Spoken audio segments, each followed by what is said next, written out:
Today's sponsor is NetRef. Stay tuned at the end of the show to learn more about a free webinar sponsored by NetRef that I'll be hosting. 5 ways to help teachers progress in their use of technology.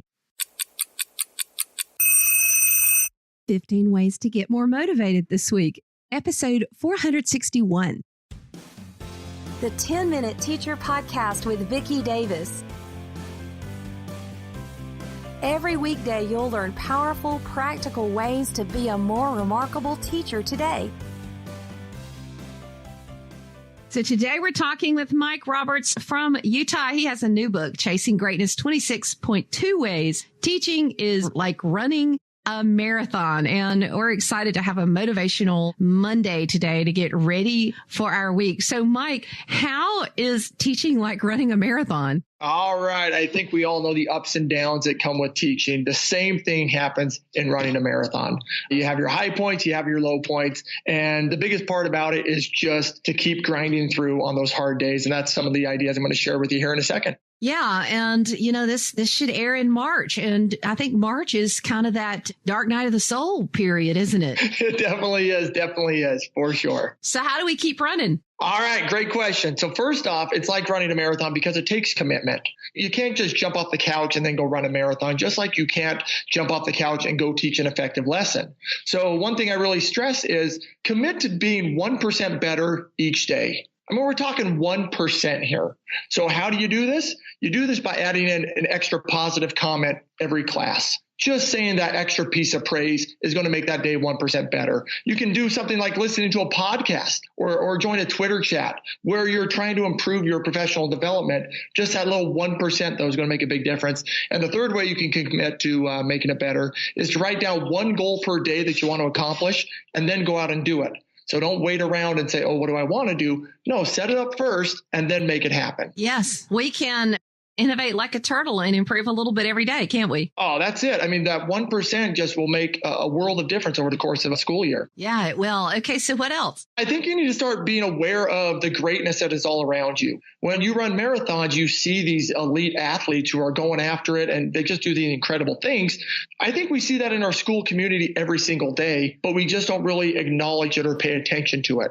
So 3 things that I think you could do to help you notice the greatness that's all around you is, number 1, watch an inspiring YouTube video about teaching. I mean, there are great teachers out there on YouTube who are doing these cool things that can really help you within your own classroom.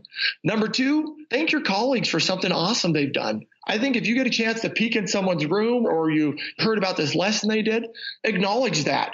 And just by paying attention to that, I think will make you reflect on how you can be a better teacher as well. And then the third thing, this is the one I really like, is to reflect on one piece of greatness that you witness per day. So at the end of the day, before you leave, just sit and think, what were some of the great things that happened today? This can be that kid who rarely speaks out, who said something in class. This can be someone in the hall who you see reach down and pick up a piece of paper. There are so many little great things that we see, and I really encourage you to step back and reflect on those and really appreciate them. And if somebody says thank you, put it in an Attagirl or Attaboy folder so you can pull it out on the hard days, huh? That's actually another thing that's in the book. That's in that same chapter. So yeah, great minds think alike. Very nice. Cool. Okay. What else? When I run, I enjoy running, but I'm not the fastest dude out there anymore. My days of being fast are over. And so one thing I encourage you to do is to not compare yourself to others. There's always going to be someone out there doing the latest, the coolest, the newest thing. And I encourage teachers to be confident in who they are and not be intimidated by who others are. You shouldn't follow the mold. You should try to create your own mold. So how you do this is you write down 3 personality traits that you have and identify how those make you an effective teacher. I think we all bring special things to our classrooms, but too often we look at the negative side of the class rather than the positive things we bring. Number 2, share an activity that you enjoy with your students and allow them to see you as a person. Whenever I do a race in my classroom, write up on the board, what time do the kids think I'm going to run it in, or how far do they think I'm going to run it in if I'm doing a timed event? And it just gives them buy-in to who I am, and they start to see me as a person more than just as a teacher. And number 3, create assignments for your students that build off your strengths as a teacher. Find those things that, I really hit home with this and these kids really connected with that, and let them show you that you're making an impact rather than you trying to find, where are the ways that I'm really helping them out? I love this because I was in Memphis leaving after speaking there. And I'm in TSA and I hear, thank you very much, right? And it was a TSA guy dressed like Elvis. And it just hit me. And I was like, all these amazingly talented, handsome, smart people who spend their time being a halfway Elvis instead of being 100% amazing themselves. Yep, exactly. For sure. Okay. What other ideas? These are fantastic. Perseverance. Look, when you're running a race, there are times, and in teaching, there will be times where you want to quit right then and there. But it's about getting through that. And look, teaching isn't easy. It never has been. It never will be. It just isn't. And I don't think many of us really appreciate that. It's the grind that makes it fun. It's the grind that makes it worth doing.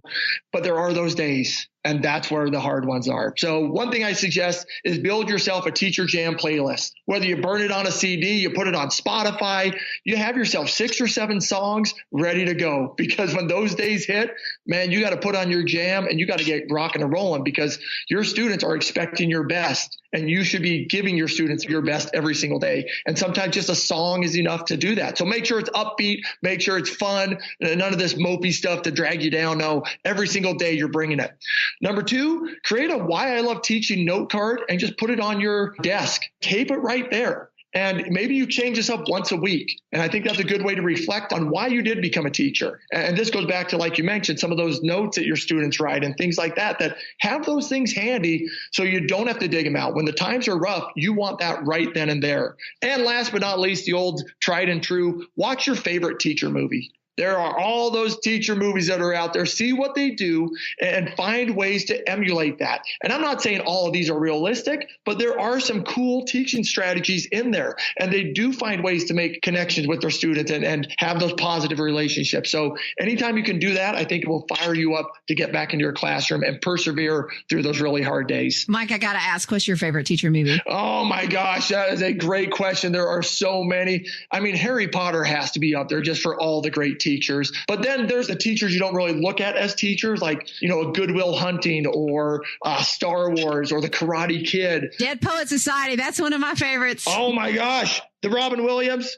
And it's great. But at the end of that movie, I always have to point out he does get fired. So you gotta, so it's, you made the difference, but now you're unemployed. So you got to find that balance for sure. Yeah. But when they stand up on the desk, it's just like, oh, I know. Because here's the thing. Nobody's going to last in a job forever. And when there's something you leave behind that's in the hearts and minds of your students that they're going to carry with them the rest of their life. I mean, when I run into a student 10 years later and they'll say, oh, as you always say, blank, and you're like, wow. And they're like, oh, I've been saying that for the last 10 years. And I'm like, oh, now it's what you always say. Isn't that awesome? And half the time I don't even remember saying that. That's the crazy part.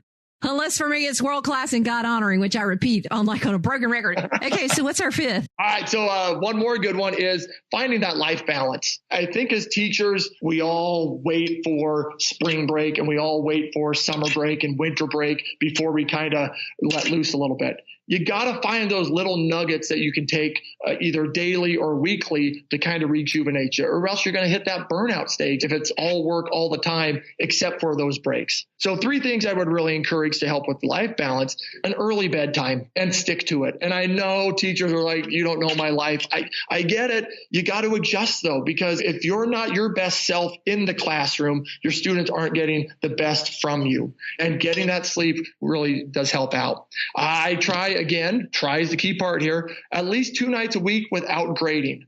Set aside Tuesdays and Thursdays where it's like, I am not going to grade. And remove yourself from that, because if you're taking grading home every single night, again, it's going to wear you down. So try to find those moments where, no, tonight I'm going to pump the brakes on the grading. And the last one to help you with the life balance, find an escape route is what I call it, where you can kind of escape, whether it's running or yoga or going out to eat with some friends or going to the movies by yourself even.